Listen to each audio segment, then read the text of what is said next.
The scar on Eleanor's shoulder was shaped like a T, crude and permanent, burned into her flesh with a branding iron on a night that had shattered everything she believed about the capacity of human beings for cruelty. She had been married to Thomas Blackwell for 8 months when he decided that simply controlling her through words and violence wasn't enough. He wanted to mark her, to brand her, to make it physically impossible for anyone not to know that she belonged to him. Eleanor was 23 years old, and she had believed herself in love when she married Thomas. He had been charming during their courtship, attentive, complimentary, and seemingly kind. But within weeks of their marriage, the mask had slipped, revealing a man whose need for control bordered on pathological. He isolated her from friends and family. He controlled what she ate, what she wore, what she was permitted to think. He used his hands on her in ways that left bruises hidden beneath her clothing. And then, on a night when Eleanor had dared to question one of his decisions, he had decided to mark her permanently. The branding had happened in the barn. Thomas had held her down with strength born of cruelty, and Eleanor had screamed in a way that brought the ranch hands running. They had found her bleeding and smoking, and even Thomas's wealth and influence couldn't quite suppress the scandal that followed. But Thomas was clever. He had claimed that Eleanor had branded herself in a fit of hysteria, that she was mentally unstable, prone to self-harm, and dangerous. He had doctors, paid doctors, testified to her instability. He had spread rumors through town that Eleanor was mad, that her claims of abuse were the fantasies of a disturbed mind. And in the end, society's judgment fell not on Thomas, but on Eleanor, a woman so broken that she had marked herself. Eleanor attempted to leave, but Thomas had anticipated her. She had no money. He controlled all finances. She had no family willing to take her in. He had made sure they believed she was insane. She had nowhere to go, and when she tried to escape by hiding in a nearby town, Thomas's men found her and brought her back. That's when Eleanor stopped fighting. She became compliant, hollow, existing in a state of survival rather than living. The brand on her shoulder became a constant reminder of her powerlessness, a physical manifestation of the fact that she had been marked as Thomas's property in a way that could never be erased. But powerlessness, as it turned out, was not quite the same as hopelessness. The cowboy who would change everything arrived in the small town near Thomas's ranch in the winter of 1891. His name was Samuel Harrison, and he was a man on a mission that had nothing to do with Eleanor, at least initially. Samuel had come to the territory tracking a man who had murdered his sister 15 years earlier. The murderer, a man named Victor Caldwell, had escaped justice through a combination of wealth, connections, and the general indifference of frontier law enforcement to crimes against women. Samuel had spent 15 years gathering evidence, building a case, and finally arriving at the moment when he could bring Caldwell to account. But while searching for Caldwell, Samuel encountered Eleanor. He was staying at a modest hotel in town, and he noticed her immediately. A beautiful woman who moved through her daily errands with a kind of mechanical precision, as if she was performing the motions of living without actually being alive. Her left shoulder was always covered, even in warm weather, and there was something in her eyes that suggested profound trauma. Samuel, having lost his sister to male violence, had developed an instinct for recognizing women in danger. He began asking questions, carefully, cautiously, aware that direct inquiry could be dangerous for Eleanor if her abuser discovered she was talking to strangers. What he learned horrified him. Eleanor had been branded by her husband and then socially destroyed when she tried to report it. Thomas Blackwell was well-connected and wealthy enough that her accusations were dismissed as the ravings of a disturbed woman. She was trapped, unable to leave, unable to get help, unable to escape the man who had literally marked her as his property. Samuel completed his business with Victor Caldwell. The man was arrested and tried for the decades-old murder, finally receiving justice. But the legal victory didn't satisfy Samuel the way he thought it would, because while Caldwell faced justice, Eleanor Blackwell remained imprisoned in a living nightmare. Samuel made a decision that would change the trajectory of both their lives. He approached Eleanor carefully, offering her something she hadn't had in years: genuine human connection with no expectations attached. He listened to her story. He validated her experience.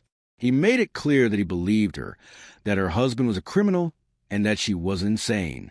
"I can't force you to leave," Samuel told her during one of their careful conversations. "But I can offer you resources. I can offer you protection. I can offer you a way out if you're willing to risk it." Eleanor was terrified.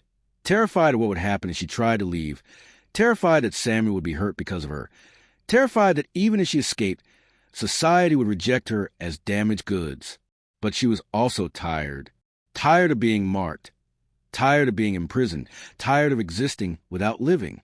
"If I leave," Eleanor asked, "what happens to him? Does he just get away with it?" Samuel's expression hardened. "Not if I have anything to say about it." The escape was carefully planned. Samuel arranged for Eleanor to be spirited away to a neighboring town where she would be sheltered by friends of his. And then, with Eleanor safely away, Samuel did something that would become legendary in frontier lore. He went to confront Thomas Blackwell. What happened in that confrontation varied depending on who told the story. Some said Samuel had beaten Thomas brutally, marking him the same way Thomas had marked Eleanor. Others said the confrontation had been more civilized, but no less devastating. Samuel had documented Thomas's crimes, gathered statements from witnesses, and presented the evidence to territorial authorities with the kind of authority that demanded action. The truth was somewhere in between, but the result was clear. Thomas Blackwell was arrested. The evidence was presented in court, and despite his wealth and connections, the testimony of Eleanor and several other women who came forward, women Thomas had also abused, was enough to convict him. Thomas Blackwell was sentenced to 20 years in territorial prison, charged with assault battery, and the crime that shocked even frontier society, intentionally branding another human being. The case became famous, cited as precedent for prosecuting domestic violence in ways that had rarely happened before. Eleanor's brand, which had been intended to destroy her, instead became the symbol that brought her abuser to justice. As Eleanor recovered from her trauma with Samuel's support, something unexpected happened.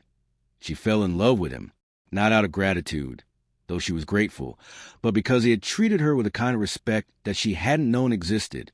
He had believed her when everyone else dismissed her. He had risked himself for her. And most importantly, he had never once treated her as broken, as damaged, or as less than whole. When Eleanor was ready, when she had healed enough to know the difference between gratitude and genuine affection, Samuel asked her the question that would define the rest of her life. "Eleanor," he said as they sat together watching the sunset from a mountain overlook, "I need to ask you something, and I need you to know that there's no obligation attached to your answer. I've fallen in love with you, not because I rescued you, but because of who you are, your strength, your intelligence, your capacity to survive, and still believe in goodness. Would you consider marrying me? Not as a victim marrying her rescuer, but as an equal marrying a partner." Eleanor said yes, and they were married in a ceremony that became a turning point in how frontier society understood domestic violence and women's rights. Eleanor's brand became her most powerful tool for advocacy. She began speaking publicly about her experience, something that shocked Victorian sensibilities but also awakened consciences. She testified before territorial legislators about the need for stronger laws protecting women from domestic violence. She worked with lawyers to establish precedents for prosecuting intimate partner abuse. And most importantly, she helped other women recognize that they weren't insane, weren't weak, and weren't deserving of the violence inflicted upon them by men who claimed to love them. Years later, when people asked Eleanor about the brand on her shoulder, an old scar that faded but never fully disappeared, she spoke not of shame it had represented, but the reckoning it had demanded. "He marked me to claim me," Eleanor would say, her voice steady and clear. "He wanted me to believe that the brand meant I was his property, that I would never escape, that I was broken beyond repair. And for a time, I believed him. But then I understood something that changed everything. The brand didn't make me his. It made him a criminal. It made him someone who deserved to be hunted down and held accountable. And my willingness to testify about that mark, my willingness to use my trauma as evidence rather than as shame, that's what gave me back my power." She would pause, and her eyes would fill with the kind of clarity that comes from hard-won wisdom. The brand was meant to destroy me. Instead, it destroyed the man who created it. And in that destruction, countless other women were protected. That's the irony of violence. When you mark someone, when you try to claim them as property, you're also creating evidence of your own crime. You're ensuring that there will be a scar that tells your story, that bears witness to your cruelty, that can be presented in court and in public as proof of who you really are. Eleanor and Samuel built a life together in Wyoming, and they became known throughout the territory as advocates for victims of domestic violence. They established a home for women fleeing abusive situations, providing the same kind of sanctuary and support that Samuel had offered Eleanor.